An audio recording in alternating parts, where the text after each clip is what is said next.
Merci beaucoup. Nous allons passer à un autre sujet. On parle toujours politique. Gaspard Diamossi, un jeune politique qui répond au nom de Serge Awonsou, tête de liste du parti Moël Bénin dans la 19e circonscription électorale et qui parle de la 19e circonscription électorale, parle de Porto Novo et Adjara, c'est bien ça. Adjara, c'est Mepodi et les Agégués. Les Agégués. Ah, c'est bien dans cela. Et c'est le fief de l'ancien parti des Tchoko Tchoko, c'est le fief du bloc républicain. Et en tout cas, bref, quelles sont, selon vous, Gaspard Diamossi, ses chances? Parlons de Serge Awonsou. Oui, vous savez, ainsi va la vie. Hein. Quand vous n'êtes plus là, c'est fini. On ne pense plus à vous. On a tourné la page de l'aide démocrate et on parle déjà de ceux qui sont dans, dans le statut. Donc, parlant donc d'abord, comme je l'ai dit tout à l'heure, c'est déjà heureux que Moël Bénin soit dans la course pour cette élection.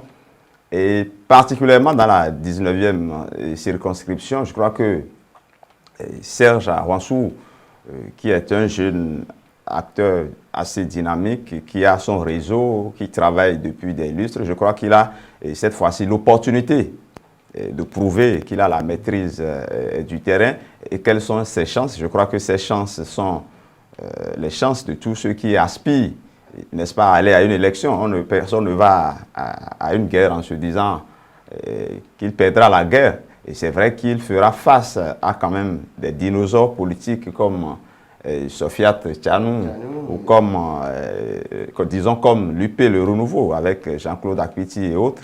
Mais je crois qu'il a son mot à dire. Je crois que depuis plusieurs semaines, plusieurs années, plusieurs mois, il tisse sa toile tranquillement. Il va par mont et par vallée pour sensibiliser les jeunes, les femmes, ainsi de suite, et pour ratisser l'âge. Et pour son parti, nous espérons que cette fois-ci, les choses vont se concrétiser et pour lui dans les urnes, parce que l'espoir aussi, c'est que la jeunesse puisse s'en sortir gagnant par rapport. La question, c'est de savoir, quand on prend le parti Moël Bénin, c'est vrai que la chance de Serge, il est tête de liste. Il faut préciser ça, il est tête de liste. Donc, même si en principe, le parti doit avoir peut-être... si le parti éventuellement, je ne sais même pas comment expliquer ça parce que j'ai peur. Non, vous avez peur. La 19e circonscription électorale, avant, le PRD seul ramassait tout. Avant, presque. Ou bien 4 sur 5, je crois. Oui, 4 sur 5. 4 sur 5. Mais aujourd'hui, il y a le PRD ensemble avec l'ancien parti UP pour donner UP Le Renouveau. Le bloc républicain, là. Oui. Vous ne voyez... Non, moi à mon avis, vous êtes en train de faire de l'arithmétique. C'est-à-dire, vous additionnez les forces, enfin, les électeurs des anciens PRD, plus... Oui, non, c'est pas une addition facile à faire comme ça. Nous sommes en politique et vous savez, il y a eu beaucoup de mutations au niveau du PRD. Je crois que même sur ce même plateau, nous avons dit que ce n'est plus le PRD d'avant. Parce que, avec toutes les mutations, il y a beaucoup de gens qui sont partis du PRD pour d'autres horizons. Peut-être que si vous observez, si vous analysez, si vous faites les croisements, peut-être que vous allez vous rendre compte que Serge a peut-être été une fois PRD ou FCBE, je n'en sais rien. Mais vous savez, le PRD a perdu beaucoup de plumes. Donc, ce n'est plus le PRD qui raflait tout ici. Et l'Union progressiste Le Renouveau, je crois qu'en 2019, nous avons tous quand même constaté qu'il y a eu un fort taux d'abstention par rapport à ce scrutin. Donc je crois qu'il faut mettre, il faut mettre tout à plat. Moi je pense... assis dans la 19e moi, je pense, pour relever ce défi. Je crois que j'ai commencé par dire qu'il a ses chances. Et je crois que s'il a accepté porter la liste, c'est parce qu'il lui-même il sait. C'est quand même des moyens qu'il faut déployer. Vous pensez qu'il est prêt à jeter son argent? Non. Et je pense que par rapport à un certain nombre de choses, déjà il faut que le parti obtienne les 10%, ce qui n'est pas évident. Ça, c'est une autre interrogation. Mais je pense qu'il a ses chances et je pense qu'il travaille depuis lors. Et vous savez, quand on est aussi jeune, on apprend. Et je crois que c'est déjà une première expérience pour lui. Je veux dire que c'est une école. C'est une école. Il peut échouer. tout comme il peut gagner. Mais s'il échoue, il a l'opportunité de se relever, d'aller plus loin. Et moi, je pense que, oui, c'est comme celui qui dit on gagne ou on gagne. C'est qui déjà? Après l'avoir dit ça, il s'est retrouvé à la CPI.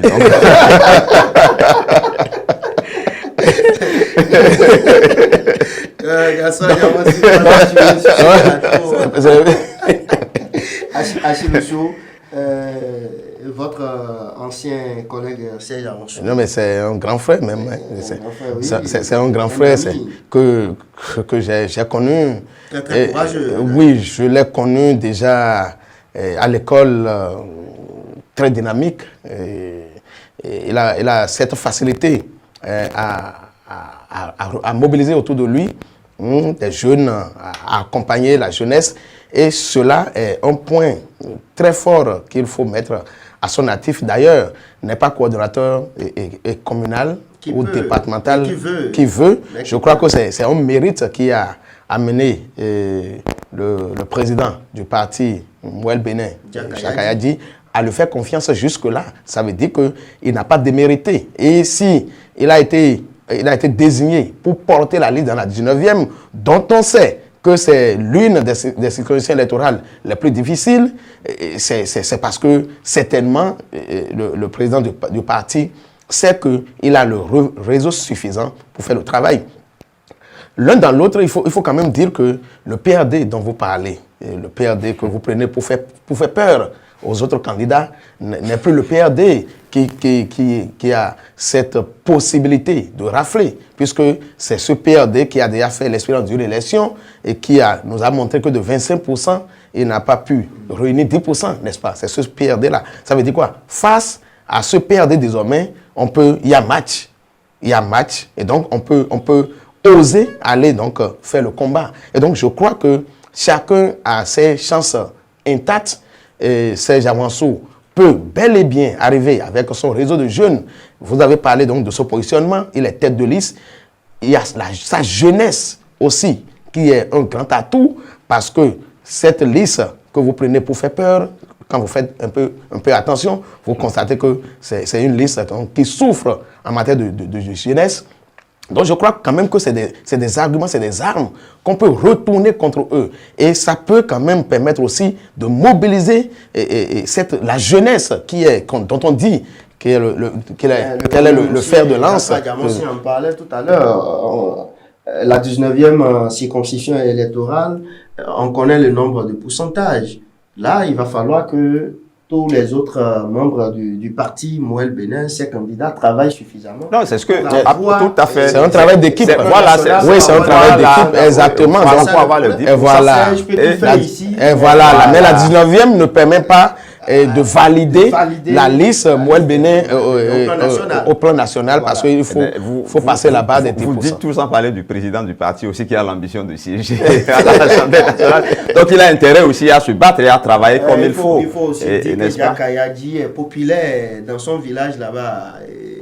Il doit être il doit être de cocher Gaspard de Savet là-bas. Chez vous là-bas. Ah mais je vois maintenant, c'est votre frère. En tout cas, il saura fouiller les collines pour se donner, pour se mettre à l'abri. Je suis Nago de Savet. Je crois que lui doit être Marie. Donc quand vous dites que... Bon, qui dit Savet dit Marie. Je crois qu'il a des collines quand même. Non, pour Jacques Ayadi, je crois que Jacques Ayadi, je pense qu'il va... Non, c'est un défi pour le parti, parce que comme ça a été rappelé tout à l'heure, en 2019, il y a ce triste événement qui était venu donc tout gâter.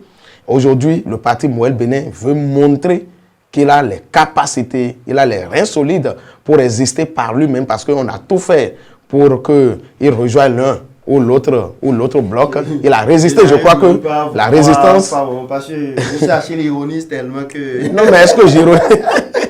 Je crois que c'est le moment quand même pour Jacques Ayadi et pour tous ses lieutenants de montrer de quoi ils sont capables. Mais après le 10% au plan national, je pense que Serge aura la chance de se retrouver au Parlement, je crois. Non, il y a même d'autres possibilités. Il y a même d'autres possibilités. Je crois que nous n'allons pas prendre le temps de tout expliquer sur ce plateau-là. Mais il y a d'autres possibilités où on aura 4 partis, même sans les 10% qui pourront être représentés à l'Assemblée nationale. Ah, c'est bien possible. Voilà, La loi, tout à fait, il y a cette possibilité-là. C'est pour ça que je vous appelle honorable député. Merci beaucoup et bonne chance à Serge, nous allons dire. Bonne chance à Serge. Et à tous ceux qui sont avec lui sur la liste, parce que le travail ne se fera suppléante, pas. C'est Pierrette Aïla. Ah oui, mais voilà encore. Elle est aussi exactement. je crois que... ou la coordonnatrice des Amazones voilà, je crois que c'est déjà un appui très important pour la façon, cette liste-là, sa jeunesse, pour elle, et je crois qu'elle doit faire montre de beaucoup de dynamisme sur le terrain. N'est-ce pas, pour montrer, je ne dirais pas aux vieux, que la jeunesse existe. J'étais quelque part il y a quelques jours et les gens appelaient déjà, ils appellent... honorable. Non, et oui, et Pierrette Aïla, honorable Aïla. Mais pourquoi pas? Pourquoi pas? Pourquoi pas? Il faut oser déposer vos dossiers en 2026.